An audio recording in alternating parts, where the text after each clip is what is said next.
अस्सलाम वालेकुम। दोस्तों, मूवी के स्टार्ट में हम फ्लावर्स के एक ग्रुप को देखते हैं। सर्दियां खत्म होने के बाद ये माइग्रेशन से वापस अपने घर आ रहे थे, लेकिन उन्हें शैडो नाम के खूंखार बाज से डर लगा रहता था। जब भी वो वापस आते थे तो शैडो उन पर हमला कर देता था। आज भी शैडो अपने शिकार का बेसब्री से इंतजार कर रहा था।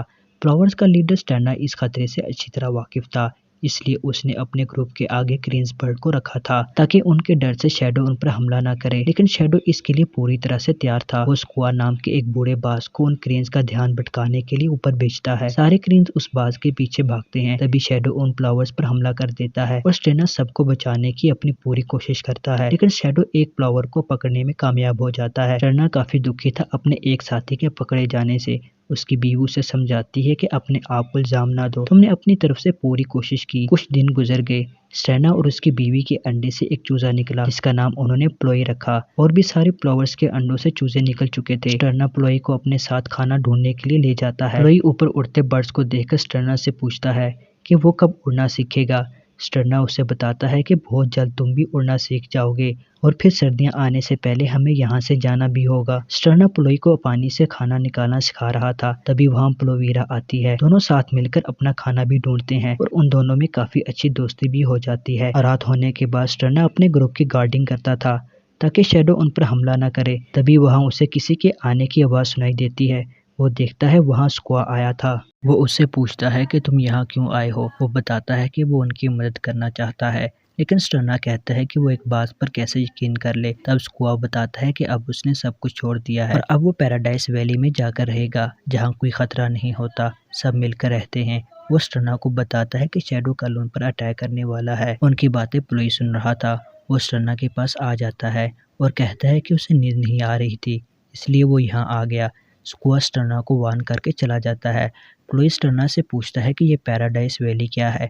स्टेना उसे बताता है कि ये वैली यहीं उन पहाड़ियों के दरमियान में वाक़ है जो बर्ड डर के मारे माइग्रेट नहीं कर पाते। वो वहाँ छुप कर रहते हैं। अगले दिन स्टेना अपने प्लोवर्स के साथ मिलकर शैडो के हमले से बचने की तैयारी कर रहा था। प्लोई और प्लोवीरा बाकी बच्चों के साथ फ्लाइंग स्कूल में उड़ना सीखने के लिए जाते हैं। प्लोवीरा तो अच्छा प्रैक्टिस कर रही थी, लेकिन प्लोई को काफ़ी डर लग रहा था।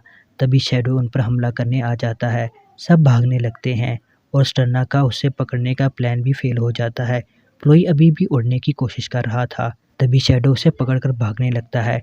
स्टेना उसे बचाने के लिए उससे लड़ पड़ता है, जिसमें प्लोई तो उसके पंजों से छूट जाता है, लेकिन स्टेना पकड़ा जाता है। शैडो उसे अपने पंजों में दबोचकर वहां से चला जाता है। प्लोई तब काफ़ी उदास रहने लगा था। उसने खाना भी छोड़ दिया था। प्लोवीरा उसे समझाने की कोशिश करती है कि तुम्हें उड़ना सीखना होगा, हमें बहुत जल्द अपनी माइग्रेशन भी शुरू करना होगी। लेकिन वो किसी तरह प्लोई को मनाकर अपने साथ ले जाती है, लेकिन वो अब भी उदास ही था।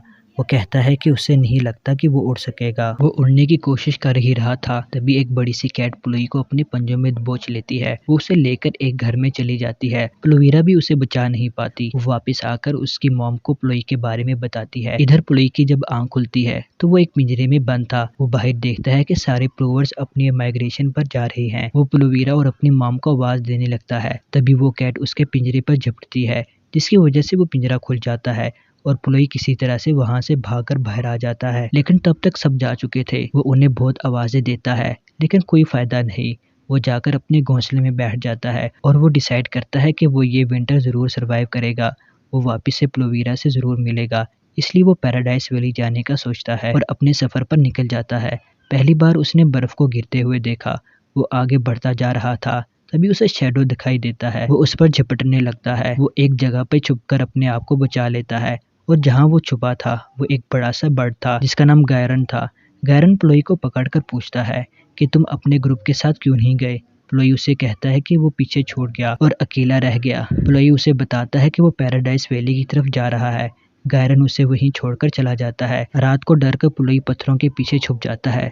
जब वो सुबह उठता है तो देखता है कि वो वापस से गायरन के पास पहुंच गया है। गायरन उसे कहता है कि वो उसके पीछे क्यों पड़ा हुआ है। प्लोई उसे कहता है कि उसे नहीं पता था कि वो वहां छुपा हुआ है। गायरन प्लोई से एक डील करता है। वो कहता है कि वो शैडो को पकड़ना चाहता है, जिसमें उसे उसकी मदद करनी होगी। वो उसके बाद वो सही सलामत उसे पैराडाइज वैली पहुंचा देगा। गायरन प्लोई को अपने पास रखे हुए कुछ चीजों को दिखाता है। उसके पास कुछ बुलेट्स और एक सी सेल था जिसे वो हमेशा से अपने पास रखता था।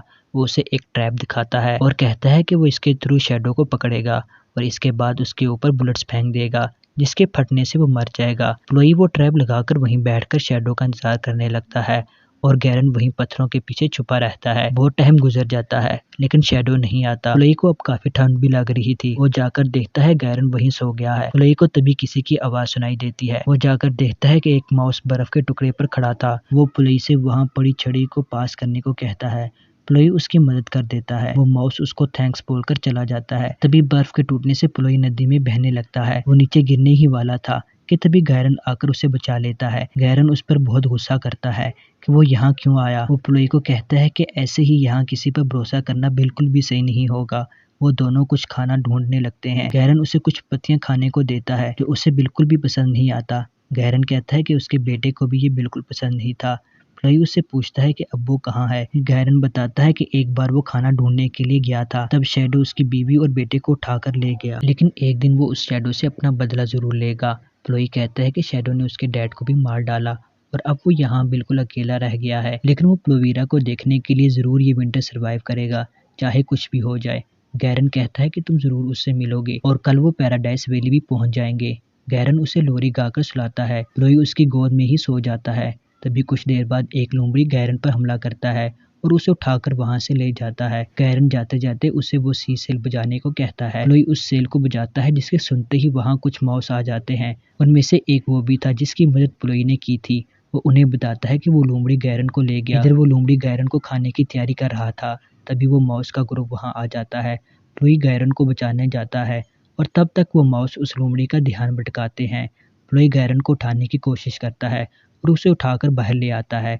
वो माउस तब तक उस लोमड़ी को संभाल रहे थे। गैरन अब पूरी तरह से थक चुका था। वो प्लोई से कहता है कि अब आगे का रास्ता वो अकेला ही तय करे क्योंकि अब वो आगे नहीं जा पाएगा। प्लोई उसके लिए कुछ खाना ढूंढने लगता है, लेकिन बर्फ के तेज तूफान की वजह से वो गैरन से अलग हो जाता है। वो किसी तरह अपने आप को बचाता हुआ एक गार में पहुंचता है। उसे वहां एक घोंसला दिखाई देता है। वो उस पे लेट जाता है और थके होने की वजह से जल्द नींद भी आ जाती है। थोड़ी देर बाद एक आवाज से उसकी आंख खुल जाती है। वो देखता है वहां शैडो अपनी गर्लफ्रेंड से बातें कर रहा था कि विंटर खत्म होने के बाद वो उसे बहुत सारे फ्लावर्स ला कर देगा। वही वहां से आहिस्ता से निकलने की कोशिश करता है, लेकिन एक आवाज से शैडो का ध्यान उसकी तरफ आ जाता है। प्लोई भागने लगता है लेकिन वो वहां से नीचे गिरने वाला था। शैडो उसे पकड़ लेता है और उसे खाने ही वाला होता है कि गैरन वहां आ जाता है और शैडो पर हमला कर देता है, लेकिन शैडो के आगे वो कहां टिकने वाला था। वो उसे खींचकर अपने घर में ले जाता है। प्लोई को वो बुलेट्स मिल जाते हैं जिसे वो शैडो के घर में फेंक देता है। उसके फटने से वो दोनों उस पहाड़ से नीचे गिर जाते हैं। गैरन वहीं बेहोश हो जाता है। प्लोई उसे एक आखिरी गुड बाय बोलकर आगे के सफर पर निकल जाता है। प्लोई अब पैराडाइज वैली के काफी नजदीक पहुंच चुका था, लेकिन वो बहुत थक चुका था और वो वहीं गिर जाता है। कुछ देर बाद वहां एक हिरन आती है। वो प्लोई को अपने सींगों पर बैठाकर पैराडाइज वैली ले जाती है। प्लोई को वहां बहुत सारे जानवर मिलते हैं। स्क्वा भी वहीं होता है। सब प्लोई का अच्छे से वेलकम करते हैं। कुछ दिन प्लोई उन सब के साथ ही रहता है, लेकिन अब सर्दियां खत्म होने लगी थी। प्लोई उनसे कहता है कि प्लोवीरा अब वापस आने वाली होगी, उसे जाना चाहिए। सारे जानवर उसे फिर से एक बार सोचने को कहते हैं क्योंकि यहाँ वो बिल्कुल सेफ है और उसे वहाँ वापस से खतरे में जाने की कोई जरूरत नहीं है। लेकिन प्लोई कहता है कि उसे वापस जाना ही होगा और वो एक आखिरी बार वहाँ के एक ऊंचे से पहाड़ पर से कूद कर उठने की कोशिश करता है और वो वाकई में उड़ना सीख चुका था। वो सबको बाय बोलकर अपने घर वापस जाने लगता है। फ्लावर्स का ग्रुप फिर से वापस आ रहा था और हमेशा की तरह उनके इंतजार में शैडो भी खड़ा था अपना शिकार करने के लिए। प्लोई देखता है कि गैरन अभी भी जिंदा है और वो शैडो को पकड़ने की तैयारी कर रहा है। वो उसे कहता है कि जाकर शैडो को यहाँ लेकर आ जाए इस ट्रैप में। प्लोवीरा अपने ग्रुप को लीड कर रही थी, तभी उनके ग्रुप पर शैडो का हमला होता है और प्लोवीरा पकड़ी जाती है। प्लोई आकर उसे बचाता है। प्लोवीरा सही सलामत अपने घर पहुंच जाती है और तब तक प्लोई शैडो को अपने पीछे भगाकर उस ट्रैप के पास ले जाता है और वो ट्रैप देर से बंद होता है, जिसकी वजह से वो उसमें नहीं फंस पाता। प्लोई अब उसे भगाकर वहां के पास के घर में ले आता है और उसे वहां के पिंजरे में फंसा देता है जहां वो कैट भी था, लेकिन वो उससे भी बचकर निकल आता है और फिर से वो प्लोई के ही पीछे जाता है। प्लोवीरा भी उसकी मदद के लिए आ चुकी थी और वो दोनों उसे ले जाकर एक बड़े से बेल से टकरा देते हैं। शैडो वहीं के एक गड्ढे में गिर जाता है और गैरन कूदकर उसके ऊपर पूरी मिट्टी का एक ठेला डाल देता है और फाइनली वो लोग उस शैडो से छुटकारा पा चुके थे। प्लोई जाकर अपनी मॉम से मिलता है। वो सब उसे वापस देखकर काफी खुश थे। गैरन वापस जाने लगता है। प्लोई उसे रोकता है और उसके गले लगकर सब कुछ के लिए एक बार फिर से थैंक बोलता है। प्लोई प्लोवीरा से भी अपने दिल की बात कह देता है और ये मूवी यहीं खत्म हो जाती है।